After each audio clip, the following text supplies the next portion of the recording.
तो चलिए फिर से बेसिक से शुरू करते हैं। वज़न कैसे घटाएं, वज़न कैसे बढ़ाएं, वहाँ से शुरुआत करते हैं। आपकी बॉडी जो होती है एक मशीन होती है, उसमें कई तरह के पुर्जे होते हैं, अंदर बहुत सारे केमिकल रिएक्शंस होते हैं और उन सब रिएक्शंस को कंप्लीट करने के लिए आपकी बॉडी को ईंधन की ज़रूरत पड़ती है और इसीलिए आप खाना खाते हैं। जब आप खाना खाते हैं तो उससे आपको एनर्जी मिलती है। उस एनर्जी को हम मेजर करते हैं in the form of calories. हर इंसान की एक फिक्स्ड क्षमता होती है कि कितनी कैलोरीज उसको दिन की कंज्यूम करनी है। उससे ज़्यादा अगर आप कंज्यूम करेंगे तो आपका वज़न बढ़ेगा, उससे कम अगर कंज्यूम करेंगे तो आपका वज़न घटेगा। अब अगर आपको वज़न घटाना है तो सबसे पहले आपको क्षमता कैलकुलेट करनी पड़ेगी। उस क्षमता को हम बोलते हैं TDEE यानी कि टोटल डेली एनर्जी एक्सपेंडिचर।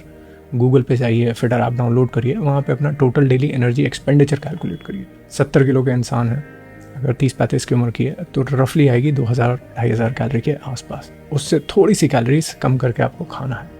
मान लीजिए अगर 2-2500 की आपकी TDEE है तो उसमें से आप 200-300 कैलोरीज कम करके खाएं तो अब आप हो गए स्टेट ऑफ कैलोरी डेफिसिट में। साथ ही साथ करिए आप रेजिस्टेंस ट्रेनिंग, क्योंकि रेजिस्टेंस ट्रेनिंग करेंगे तो उससे आपका जो मसल्स होंगे वो बिल्ड होंगे, उससे आपका लीन मास बढ़ेगा और उससे भी आपका TDEE बढ़ता है। फिर दिन के 8 से 10 हज़ार स्टेप्स करें और साथ ही साथ अपनी डाइट में कम से कम 1 ग्राम पर kilogram of body weight protein consume करें। ज़्यादा भी यूज़ करेंगे तो भी चलेगा। All this is along with good sleep and good amount of water intake. I hope this is clear.